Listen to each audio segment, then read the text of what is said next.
Well, hey, glad you could stop over. Today I'm working on Viking Knit Chain. Um, Here's a few examples of it, and it's really fun. If you're ready to start making jewelry, hi puppy, but you don't know where to start, this might be a nice place to start. So let's make something.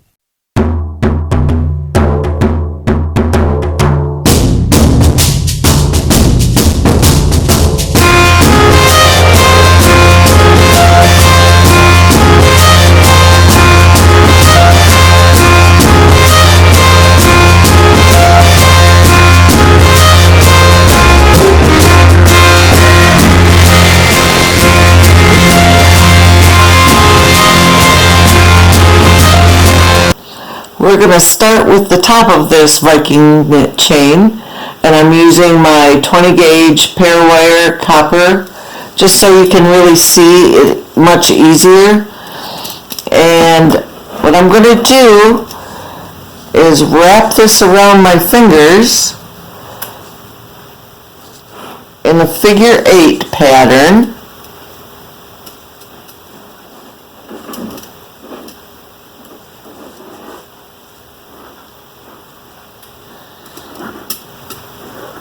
Alright, I have 3 loops at the top, 3 loops at the bottom,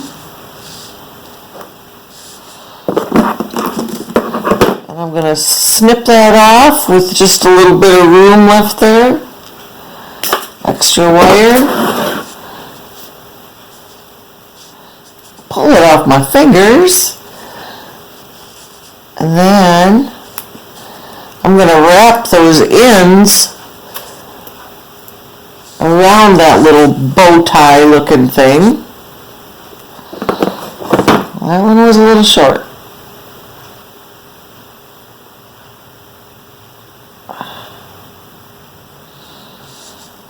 My hands aren't working good today. Alright, then we'll wrap this one around also.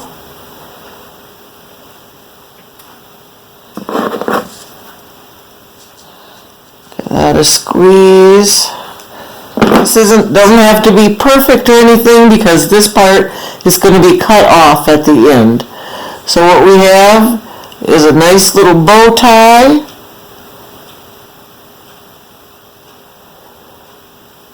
And we're going to separate out these little loops, which we're going to call the flower petal. And we're going to have all 6 of them. Now if you're going to start a Viking knit and you only want to do 3 or 4, that's fine. Just, do it. Oh, it looks like I have 7. Alright, 1, 2, 3, 4, 5, 6, 7. Alright, and like you see, it doesn't have to be perfect at all. Just I'm interested in these loops here. So I'm going to take my dowel, put this over top of it, and fold it down. Trying to keep it centered. But again, what I'm interested in are these loops at the bottom. And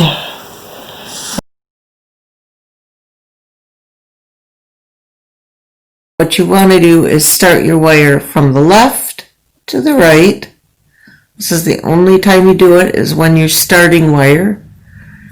And you're going to bring this down and to the left. Hold that part with your thumb. Bring the other piece of wire around like that. And you have a little teardrop shape. Continue to hold that loose end with your thumb and stretch way out here to the end of your wire. Now when you're going out to the end of your wire, don't pull on the wire and don't pull or squeeze on it hard, that will harden the wire, and we want it nice and flexible for this. Alright, we're going to stick it under between this loop and this loop.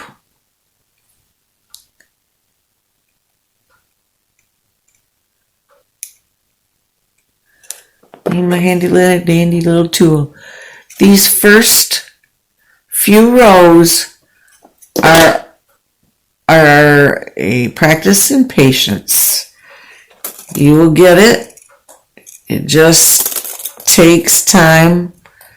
Alright, see my wire is trying to flip around here. I'm going to stick my finger in this loop and try to hold it. Keep it from curling and making a little twist in my wire. Alright. Alright, our second loop made. Let's go for a third one.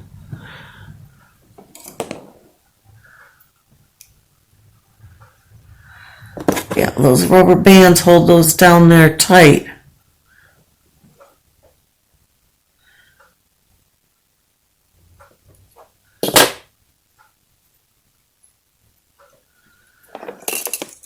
These first few rows aren't going to show in your work. You see, I'm making my finger help that wire know where it's going to go. Yeah, the first few rows aren't going to make a difference. You aren't going to be able to see them. That top part, that's the top of the petals that we made, and the part that's covered with the rubber bands, that's all going to be covered up with some kind of finishing in. Woo!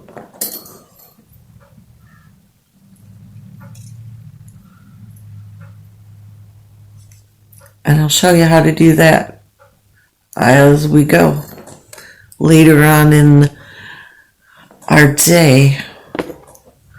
Oh, these ones are pretty separated far apart. So I'm going to have to help them. I'm going to have to help them. Somebody's got to do it.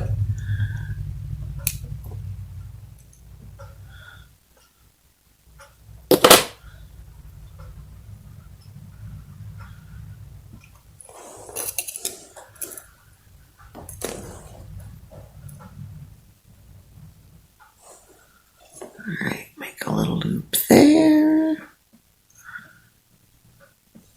Alright, we're back to the starting tail of our wire and the starting loop. Get a little easier from now on. Alright, so we'll get this up close here. And you could see right here we have this teardrop, and where these two wires cross, that is where we're going to put our pin under. Lift it up gently.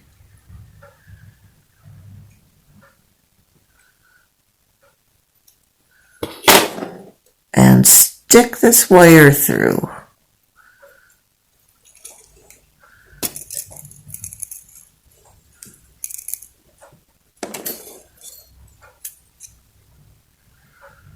I'm sitting in my rocking chair doing this, and I realize every time I move, it rocks a little bit.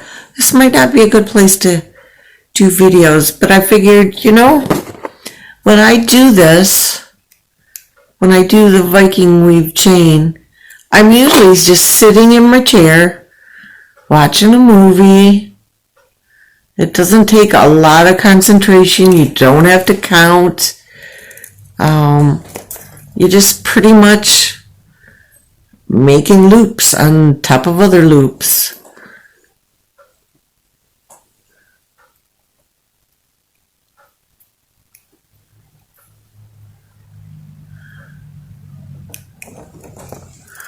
Oh, I need some music in here.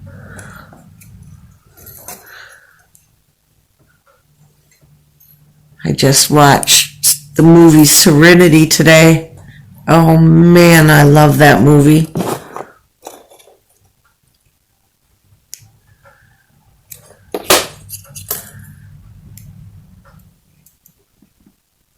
Give me sci-fi any day. Alright. Now you can see as we're going here that these loops are going to make a line going down.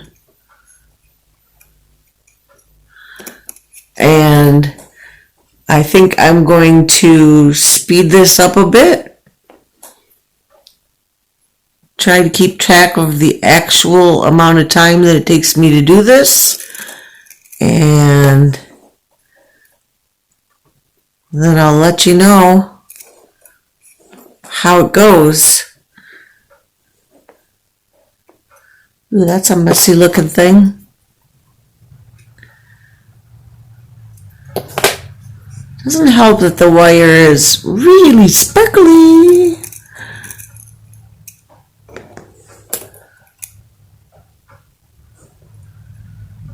Alright, I'll be back in a few when I've made a few inches of this chain.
Okay, I've used this 26 gauge wire on the 1/2 inch wide dowel and with 5 loops to start with at the top, and that has taken me, let's see, about 15-20 minutes to do. Let's see, let's start from the top of the rubber band. That's about 1.5 inches of weave made with 35-40 inches of wire. Not too bad, but now you can see why this is so expensive when you go to buy it. It's time consuming and it takes a lot of wire. Alright, so now we've got this tail. It is about 1 3/4 inches, almost 2 inches, 7/8, somewhere around there. So I am going to just set this down here, press it down, and I'm going to cut another 40-inch piece or arm lengths worth of wire. This is the last loop that we made. You take our wire that we're adding in, go from the left, holding it tightly. You're going to want a pretty good, about a 2-inch tail on that also. Bring it around to make this section right here look like a curve. And we are going to twist these two wires together.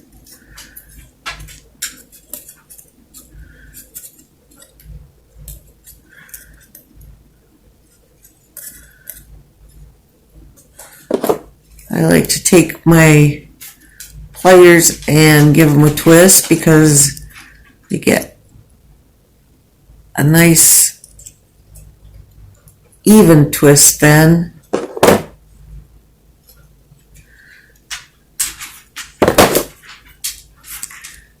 Straighten it out a little bit. It's a little crooked, a little wiggly. We want it as neat as we can. It's going to be hidden for the most part.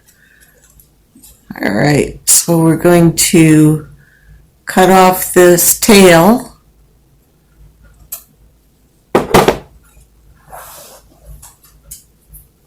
And throw those little pieces right away in the garbage. You don't want them hanging around. I tell you what, they hurt when they get in your socks. Alright, so make that loop like that. And that is hooked in there. You're going to hold on to that tail for a little while. Oh, and my tail is about a 1/2 inch. We'll probably cut it off later, but we'll see when we get there. All right, now we're just going to continue weaving around. Whoops, get the pliers out of the way so they don't get snaggled up in your wire. Get your wire out of the way so it doesn't get snaggled up in your wire.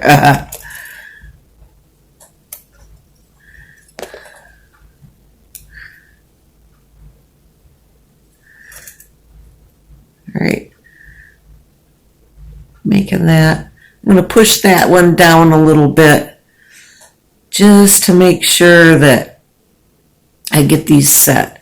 And I don't know if you saw me earlier, but I was moving these around, trying to make everything straight. When I get done with this and I go to put it through the drawing plate, it should look, I'm thinking it's going to look very lacy, kind of large and open, real delicate, because I've got these wider separations in between the actual loops, and I'm using the 26 gauge wire on this 1/2 inch dowel, and probably I should be using like a 20 or maybe even 18 gauge on this big dowel. I've never actually done one on the big dowel before, so this is kind of fun and exciting just to see what happens.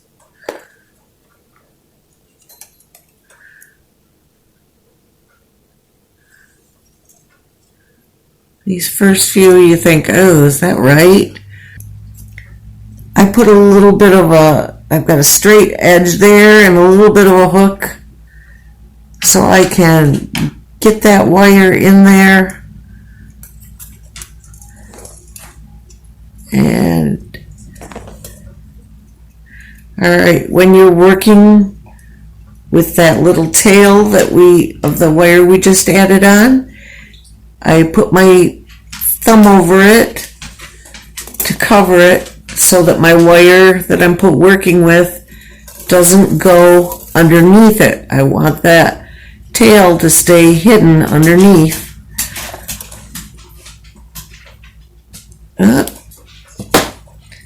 I pulled too hard, got a kink in my wire, started a loop. I am going to straighten it out a little bit. I don't want to do it too much because I don't want to harden that wire.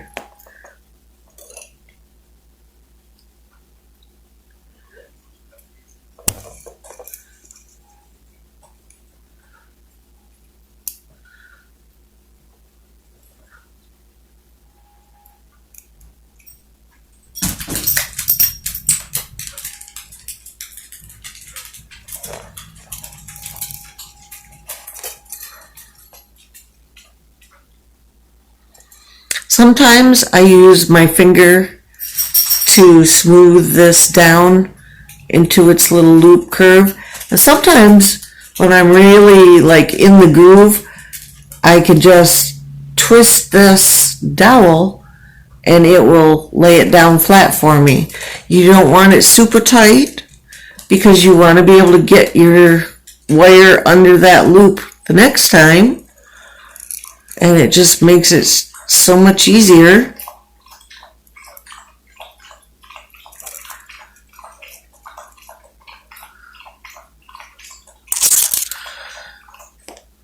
All in all, let's see. I've been making the smaller chains, and I make about 18 inches of this wrap. And when I put it through the draw plates, it gives me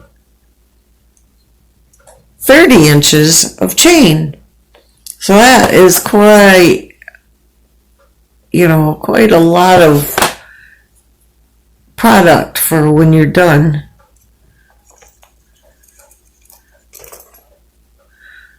And from that, I figure when I have a 30-inch chain, I can make a 20-inch necklace and a 7-inch, oops, what's going on here? A 7-inch bracelet with no problem with extra. So I could make either one just a little bit bigger if I want to. A little bit longer necklace chain, or, I could use the whole thing as a necklace chain if I want to. But if I want to make a matching set, then I have enough already stocked up and made ahead so I can make some nice sets.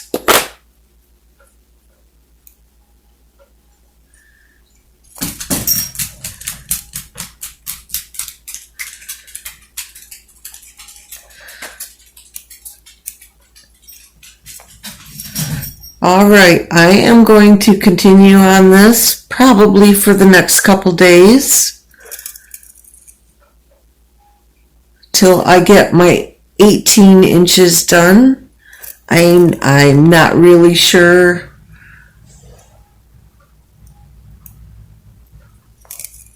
how long, or once I put it through the draw plate, what it's going to turn out like. What the length will be, or how small the diameter of the chain will be. Ooh.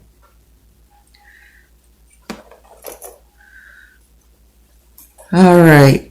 Now I told you before that we might snip this tip off here. I have gone over this maybe 3 rows now, maybe 4, and so this doesn't need to be here, and this is a good spot right where these 2 wires cross to snip it off.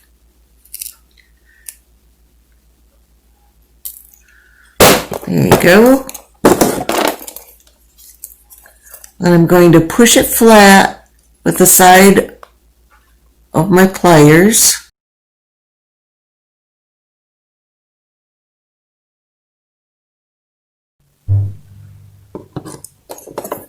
Hi guys, I'm back. I finished doing the Viking Knit Chain that I was working on.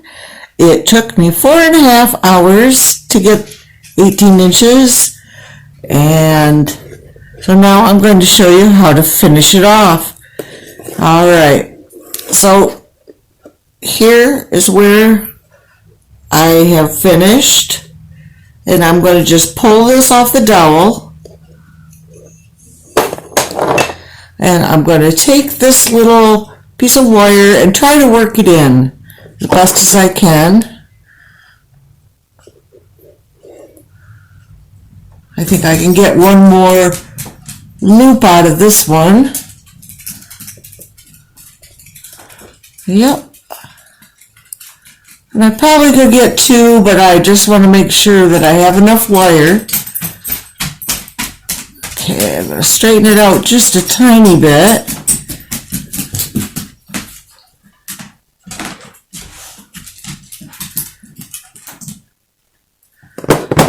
I'm going to snip off until I have about 1/4 of an inch left at the end. And that tiny little tip right there, I am going to just fold under.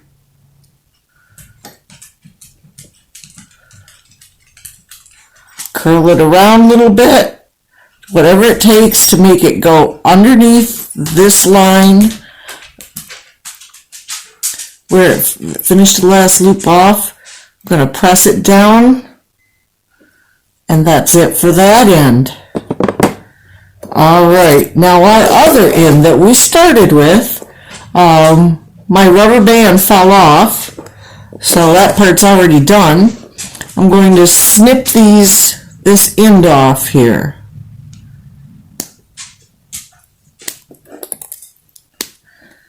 And I'm using the back edge of my flush cutters so that I save those nice little delicate points for some real fine work. Doesn't take long to wear out a pair of wire cutters, and then if you're wanting to use them for fine stuff too, then you gotta keep up on top of it. Alright, so let's see here. We have the loops standing up on the end, and I'm going to cut, let's see, I have 1, 2, 3, 4, 5 loops up there that we started with, and I'm going to cut 5 about 2-inch wire pieces. Is that 2 inches? Let's say 3 inches of the 26 gauge wire, so I can tie those ends off. And that's also going to leave you enough tail for when you're pulling the wires through the draw plate. Alright, this is going to be very difficult to see, but I have those small little loops right there. And I'm going to stick it through one loop on one side and another loop on the other side. Bring it up and give it a quick light twist like a bread tie. And then if you can get a hold of your little tiny wire, go to your next loop, find, actually since it's an odd number of loops I have, I'm going to put it right through that same back loop. Bring it up, fold both the wires together, give them a twist like a bread tie. And then my last one, we'll go through these final 2 loops.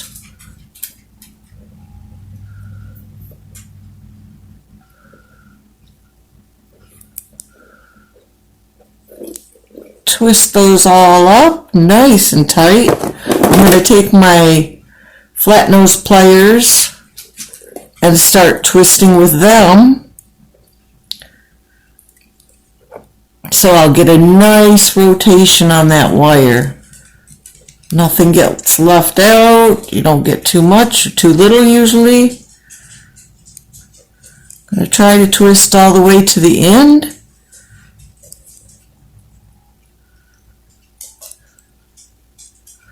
Ah, it's too shiny, I can't see.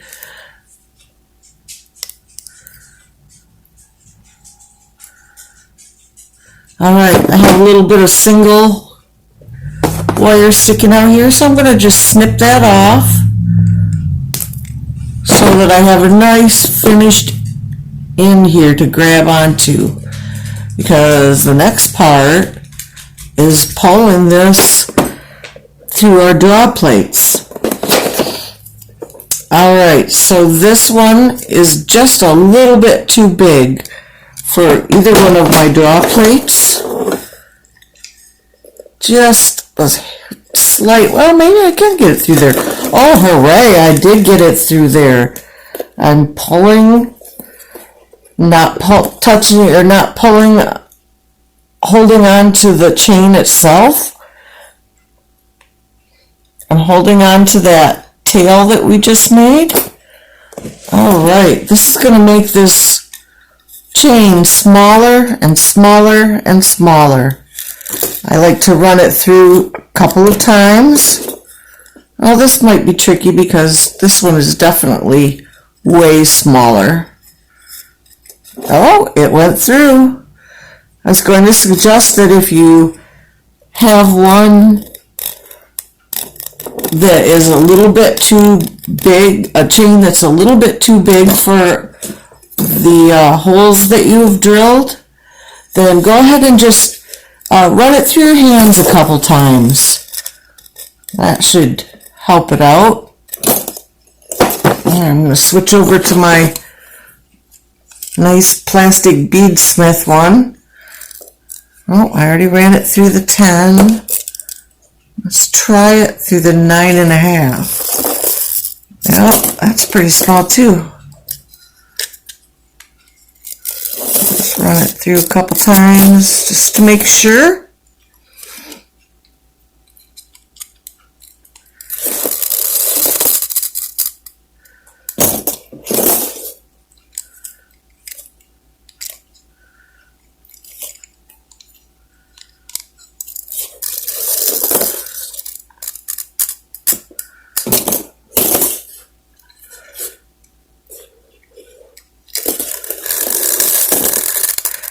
And the diameter of this chain gets just slightly smaller with each hole that we go through, and the length of the chain gets longer. We'll measure it out here when we're done and see what we get out of our 18 inches of half-inch dowel with 26 gauge wire and 5 loops to start with. Each one of those things that I just named off makes quite a difference in your finished product.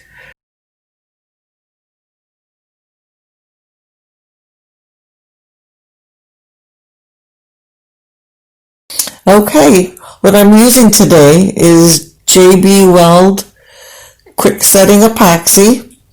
It's a nice little syringe that mixes the two parts together. I have a little bit spread out here.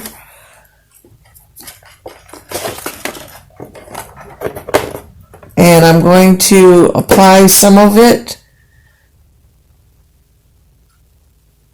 inside the head here. And some of it, oops, get this mixed up nice. It got spread out a little bit. This sets in 5 minutes, so I kind of need to work quick. Alright, so I'm putting a nice big gob on the end of that chain and pressing it in. do the same thing to the other side. Take the tail. Yep, I need more glue than that.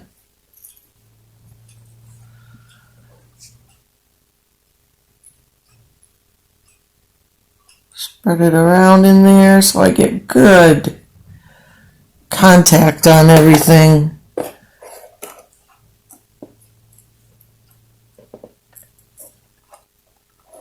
And spread it around on that top that we turned over in that little hook. And press it in.